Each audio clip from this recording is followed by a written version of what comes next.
The stage is set for the face-off tonight, and all eyes are on Democratic challenger Beto O'Rourke as all public polls show him trailing behind the Republican incumbent who's seeking a third term. DPS Director Stephen McCraw has said that he would resign if there was any culpability amongst DPS for its response to the shooting. Do you think that DPS has culpability for the failed response that day? Well, here's what we do know, and that is one DPS officer has already resigned. Governor, have you personally called Director McCraw or the Uvalde District Attorney to release this information that you believe should be public?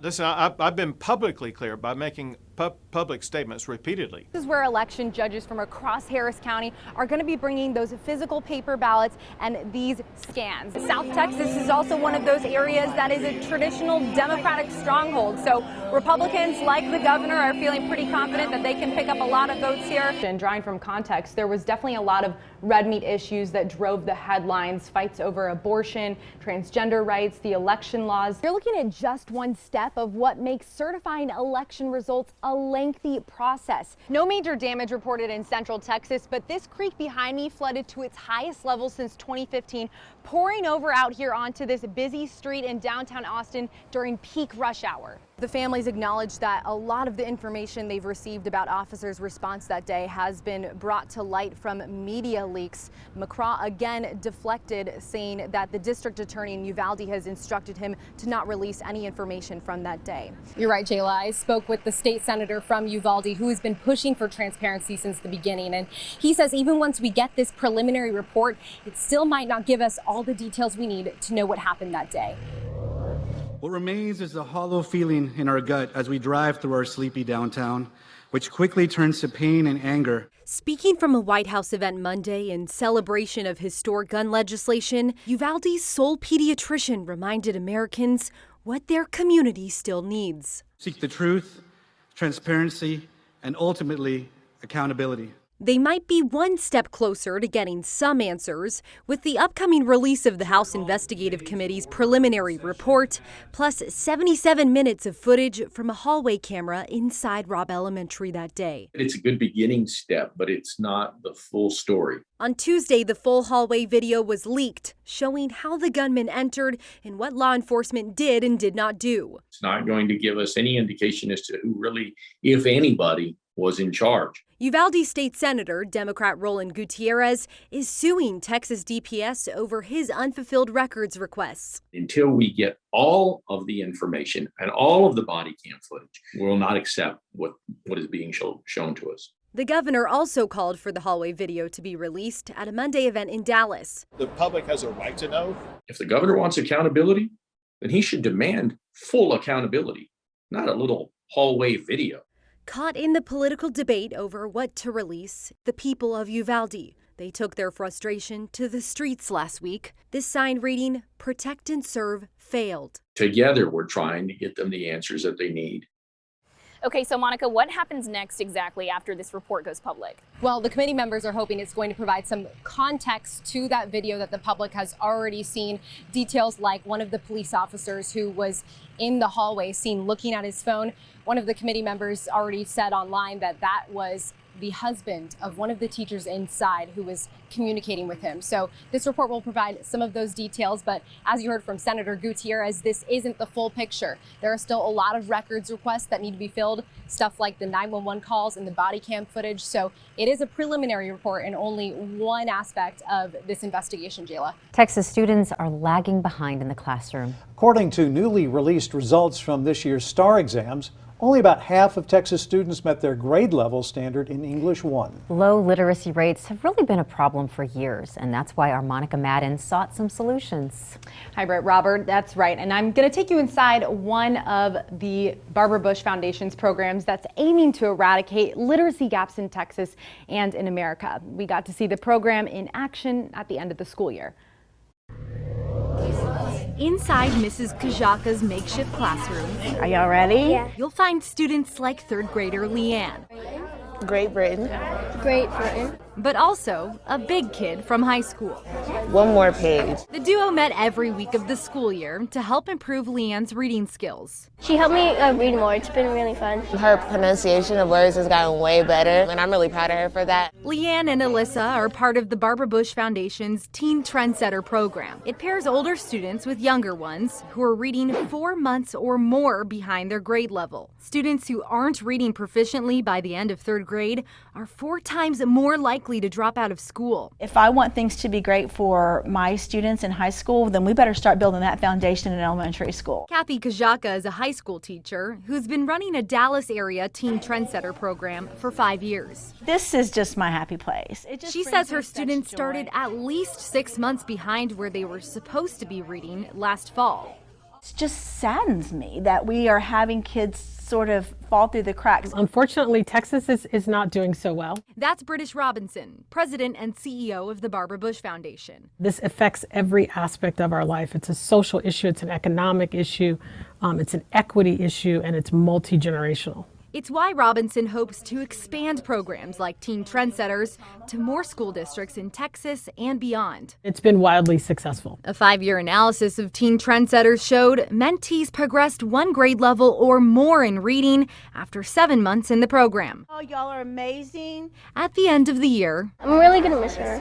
students got awards and gave graduation cords to their seniors. So y'all are going to get to give them the special honor. Shared memories of growth to last a lifetime. You can do anything, Leanne, girl. I'm telling you. It's honestly really life-changing. It was so great to see those kids, and as a nonprofit, the foundation is able to pay teachers like Kajaka and run Teen Trendsetters thanks to donations and grants. The program right now is in 4 Texas districts, but Robinson says they're hoping to expand to Austin and San Antonio ISDs next, with outreach and funding being the key areas of focus and need. Britt, Robert. From Blue Austin, we're gonna win, to the burbs. Democrat Beto O'Rourke says he's leaving no stone unturned in his bid for governor. We cannot afford to write anybody off or take anyone for granted. In Republican-leaning Caldwell County, fire Abbott! We find a yelling match between O'Rourke and Abbott supporters. Oh, of course I respect the effort, yes.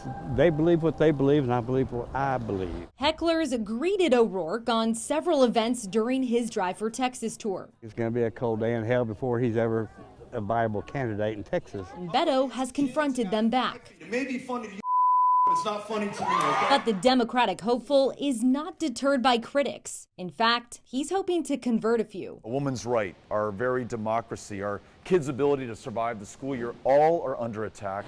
These loyal supporters are votes O'Rourke knows he has in the bag. Now, he's relying on them to mobilize untapped votes in every pocket of Texas.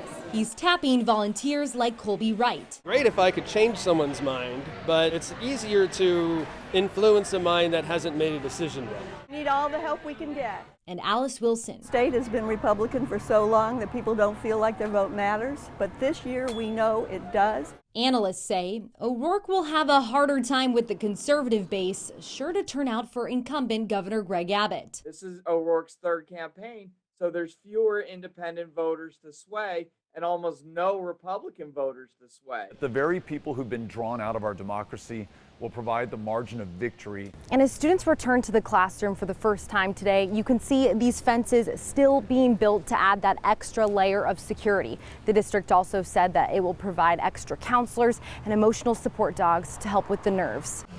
It looks like a typical day at school until you look a little closer. Nervous, a little at ease, but we got this. Teachers hugging students a little tighter, seen through new fences, towering over little ones walking onto campus. Summer was kind of hard because of what happened. A reminder of the protection now needed after a gunman killed 19 classmates and 2 teachers days before the end of last school year. You'll be all right, right? Yeah. Cadence Chapa is starting 4th grade at a new campus Tuesday. She was a student at Robb Elementary. It's a tough situation. I'm proud of her for wanting to go back. Parents like Justin Chapa reassured by added security measures, but not alone in his nerves about sending his daughter back to school. Just hard. They're trying, and that's all we could do right now, one day at a time, is try hard for the kids. Now it's time to heal. A community fighting to move forward. But we'll never forget them. Working to mend what's been broken. They started sending these quilts. A family member of McKenna Elrod sending out these handmade quilts. And this one has cats on it. A little warmth his family is passing along. It's one way of them showing their love that they care about Uvalde and care about the kids. A love these families and kids need as they work through a difficult day together. We're going to push through as a family and a community. And all across town, you can find these beautiful murals. There's 21 of them as a tribute to the lives that were lost on that day. In Uvalde, Monica Madden, back to you. We're in battleground South Texas in the Rio Grande Valley. For decades, it's been a Democratic stronghold. But now, Republicans are banking on a red wave here come November. In South Texas's predominantly Hispanic border communities, you'll find voters like David Gomez. If you're not voting, then you have no voice. A formerly longtime Democrat who plans to vote Republican now for one main reason. We have no security along the border. The GOP is the ones that are offering solutions. He's exactly the type of voter Republicans have their eyes on. Voters here in South Texas just broke away from the chains of the Democratic Party. Hidalgo County GOP chair says she expects gains made by her party in places like Zapata County in 2020 to continue. Democratic Party today, I believe, is very out of touch with the everyday people. When it comes to border security, new polling shows a majority of voters lean toward Governor Abbott. But Democrats like Daniel Diaz believe Abbott's Operation Lone Star has only instilled fear in border communities. And it's politically driven, when in reality we need a different approach. A different approach is something you'll often hear echoed on college campuses like UT-RGV. I feel like Greg Abbott doesn't have the interest of minority groups, buses full of people. It's human trafficking. Where young, more progressive voters could help bring O'Rourke a win if they turn out. And right here tomorrow, voters will hear directly from Abbott and O'Rourke about where they stand on the very issues shaping this election, not just here in the Valley, but the state as a whole. In Edinburgh, Monica Madden, back to you. These are like the bougie type. Like any 18-year-old girl, menstrual products are a routine purchase for Houston native Zoe Cass. 95 cents. What she can't understand, Why is this a sandwich with $11? Sales taxes are exempt for other health products, Antiseptic sprays, cold remedies. but not tampons and pads. This is insane. These are all tax-exempt items. Since lawmakers couldn't pass a bill to get rid of the taxes, Why are you ignoring menstrual products? she and other Texas teens are trying something else. If you look carefully, you could classify menstrual products as wound care. A team of attorneys are working with them to protest the taxes through a refund claim to the state's top accountant. Wound care supplies exemption has been extended to everything from Band-Aids to eye patches. We argue that feminine hygiene products are already exempt under the controller's own rule. They could, however, avoid this process or any possible legal action if the legislature ironed out an exemption for menstrual products. Representative Donna Howard has tried to pass this 3 times. It's hard to say why it hasn't gotten over the finish line. She wants her colleagues to understand this is bigger than paying $1 or so on pads and tampons. Studies that have shown that there are girls who do not go to school on certain days when they have their period because they do not have access to supply. Though that's hard for a lot of people to grasp, that's a reality for those that have very limited incomes. You can't go to school if you're just free bleeding everywhere. Monica Madden, KXAN News.